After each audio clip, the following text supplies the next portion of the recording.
So for us to have a little discussion, really, is how far can Newcastle go? Well, I did say it on my top. I don't know what we said in our predictions. I need to look back on that table as well. But where did we put the? I swear it was it seventh? It was Yeah, I would have said either around there. 8th or 7th. Yeah. Somewhere there. Sixth? Was it sixth? No, I said no. I don't No. think no. so. I'm pretty sure I said they're No, I finished think United. it was 8th. I think in the end. No. It was But seventh. anyway, so you're expecting them to be finishing European. Oh, how far do you spots. think they'll go? How far? Is that my question? Yeah. Yeah, how far can the club go now? Like, are we seeing something? Well, words have been special. Are we seeing the club go from? Obviously, they were a big club and they are a good club with history-wise, but they had many years which were poor, like real sort of fan base low, and now we're seeing them. We're seeing a transformation. How far can they actually go? Are we talking top 4? Are we talking further than that? What was that? Well, I'll just make a statement. I think they'll finish ahead of United this season. I think they'll finish ahead of Man United. I'm being deadly serious about that. But that's this season. I guess what's but that's part of the progression, though. That's part of the. That's a good first. Yeah, step. but I mean, most people can finish above United this season, so it's not going to be difficult. I guess what is it long term? There isn't anything on paper for me that says they couldn't in 3 to 4 years' time be challenging for the title if they keep spending the same way. They keep investing in the club, if they keep buying these like type of signings, the Isaac signings, why wouldn't they? And Eddie Howe might not be the right guy to win that league and be a Pep type, but why couldn't don't disrespect Eddie here? Yeah, don't. No. I'm just saying he might not be. He could potentially. He absolutely could, but I'm not saying the same thing about Arteta. I'm not saying that and I see them in similar roles, but there's nothing to say that the money that is going to be spent at that club, there's no reason it can't follow the City model and be a giant.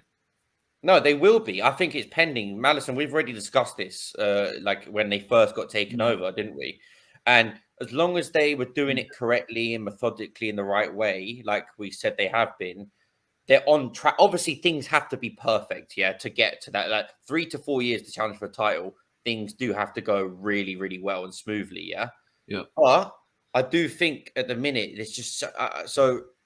I just think they can, if they get it right in January and then next summer. There's no reason as to think they can't challenge for top 4 next season. It sounds mental. That's one of my predictions. But as long as they would you be thinking? So, say for example, in hindsight, United finished 7th and Newcastle got 6th, right? Okay. That's what you said this season, yeah. Yeah.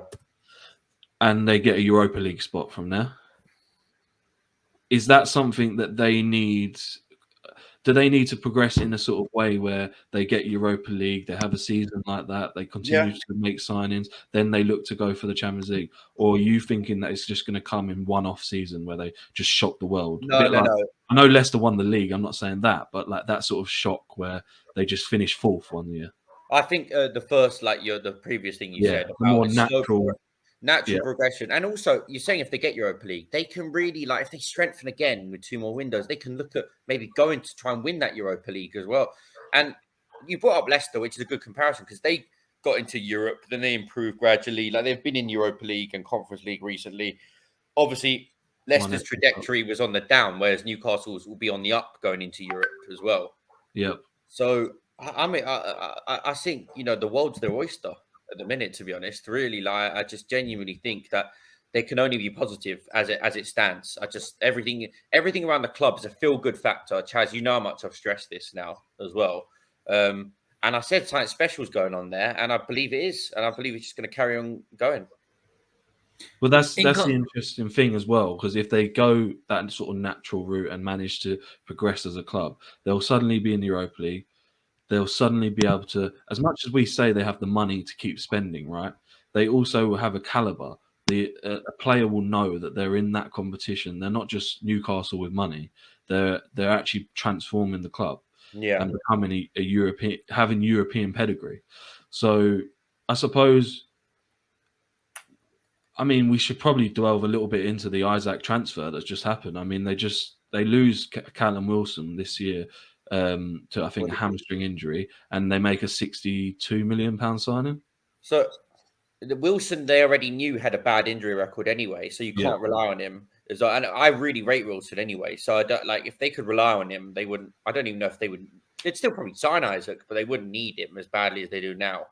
Well, the difference with Isaac is it's a statement signing. It shows everyone else in the world, Europe, that they're ready to start making those next progressive steps forward. Because because that's where they want to be. If they're going to make those big signings, those big European signings, then they're showing everyone that they want to be in and around those conversations. It won't be this year. It might not be next year. It might not be the year over after. But it makes that first steps. Who was the first player that City bought for who was their statement signing? I can't think of it. Probably Robinho. It's that esque, isn't it?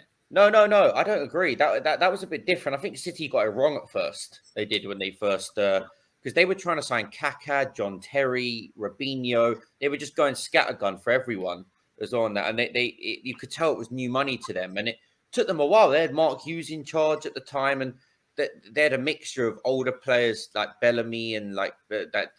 They found. I think Newcastle have started their journey better than City have. I don't know what you think, Chaz. I think they've started. Yeah, I was going to say that I get where Ollie's coming from. It's a statement to say, to some of the clubs, I suppose, around like the Brightons and that we can afford to do this. But in terms of their actual transfer activity, it's been way more of almost like a plan, way more thought through than when we've seen clubs previously just splash money. Like they're actually targeting positions that they need and making additions. And Nick's probably right. Without the Wilson injury sort of scare or known injuries, then they may not have done this, but they've at the same time made a bit of a statement in the signing. What I love about I was just going to say, I'm probably going slightly off on what you were about to say, Nick, but are we almost guaranteeing that because Newcastle now have money, they're going to eventually win a Premier League? Yeah. Is that what we're making a statement saying? Because how do we know it is guaranteed? There are teams with loads of money that don't actually win the Premier League or don't win anything. Ollie, this is mad money. Ollie, this is astronomical shit, though. This is like this. I think they're the richest club in the world, really, if you look at it. But does that money absolutely guarantee you success? Go on, Senior. But what I was going to say was the telling thing for me is that if they make a mistake, they've got the money to rectify that.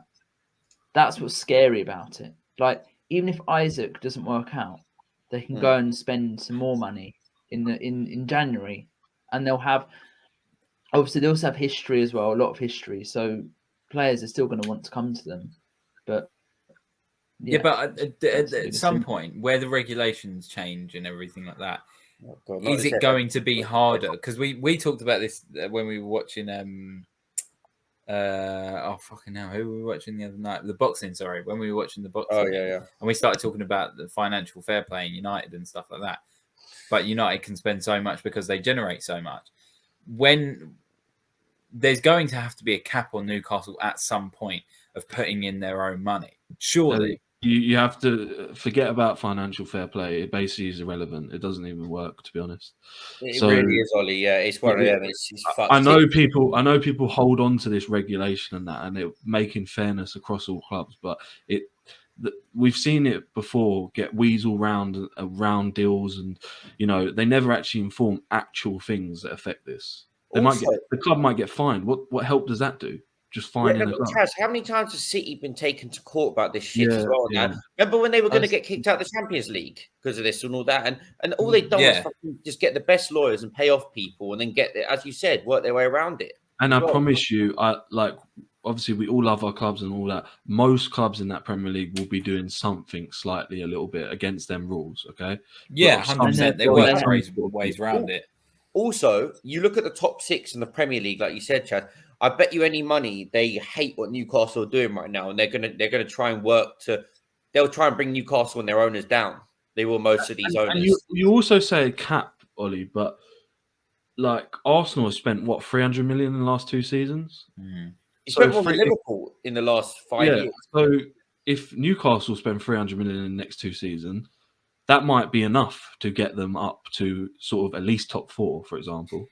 And then, you know, what was it? United have spent $1 billion in a number of years. So And in a City decade, have, in a yeah. decade, they've spent $1 billion. So if I understand other teams can almost catch up. There's lots of money going around. Clubs are getting bought all over the place. But right now, from what I can see, is a club transforming, and I can only see good signs for them. I can't see And how it's going to go wrong. Also, Chaz, just regarding FFP and that, I think they really were. The Premier League were being really made it life really difficult for Newcastle to get taken over in the first place as well. So they did. They didn't want it to happen. Yeah, they were making sure they'd done their very best, and obviously it happened in the end. But even now, I think the Premier League are treating Newcastle. Newcastle up against it in a certain sense, because the likes of City and Chelsea, who it's happened to before in the recent history, these takeovers, they don't like this. They don't want any more competition. Neither do any of the top 6 clubs. Why do you think the Super League was like being thought of? Yeah, to break away from clubs like Newcastle that could potentially overtake them. As I also think this is why all these big 6 want to be a part. Why do you think in Spain and Italy they want to be a part of it? Because they don't want competition like that. They don't want any more competition. I really believe that. Yeah. I don't think people want the same thing that's happened with City to happen again. And unfortunately, I don't think that stop it. That's the problem. And Ollie, Ollie, look at the money that's being spent in the Prem all around, let alone Newcastle as well. West Ham, Forest, Wolves, they're all spending money now anyway as well. So it seems like the Premier League's the one that's got all the money, if I'm honest with you. Everywhere else doesn't seem to have any funds at all. So I have no ill will against Newcastle and what they're doing. So what are we concluding it with? That it's inevitable that Newcastle will go into winning Premier League? Well, inevitable is a bit of a strong word, but I'm in the sort of, if you want an answer, then yes, because there isn't any signs telling me it's going the opposite way. In my opinion, it's going forward, and it may be it may be a process, as the word we like to say at Arsenal. But if they, as Madison said, if they keep investing, how can, even if they make mistakes, like he said, they go again with another one? You'd imagine that even like City, I know they went and splashed a load of money, but they've had numerous times where they got it wrong, and then numerous times where they got it right. And look where the state they are of the club they are now. And the other thing is, go on, I was going to say, how long does that take then? How long are we expecting it? From the takeover was last year. To put a date on it, how many years are we expecting it until they are fighting for Champions Leagues and winning Premier Leagues? Oh, I said that. I told you my timeline. I said they'll finish under United this season.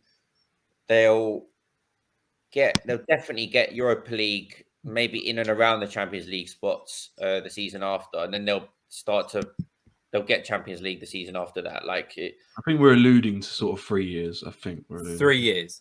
3 years. We think. I think that's nuts. What do you think? You think it can happen that quickly? That there'll be a Champions League team in 3 years? No, that they can be winning the Premier League in 3 years. That was the question. No. The only thing I'd say it's not nuts because Leicester won the Premier League. For me, no, but that's an anomaly that we're way more. Yeah, but that's way more crazy than this would be. It is, but the context is different, I guess. The way that Leicester won it is not going to be the way that Newcastle win it. I know, but the fact we're even talking, like we're spending like 20 minutes talking just about Newcastle. They're in the conversation. Yeah, absolutely, because they have to be. They're gonna. That's what I mean. I'm trying to tie you down to a timeline. Maybe I'd say 5 years. Then I'd say 5 years to be challenging. Yeah. So from takeover, because it took City 10 years to win in Premier League. So we're saying they're going to half it. Yeah, because I think they're in a better, like how we've alluded to. City it was like brand new money that they just spent on anything.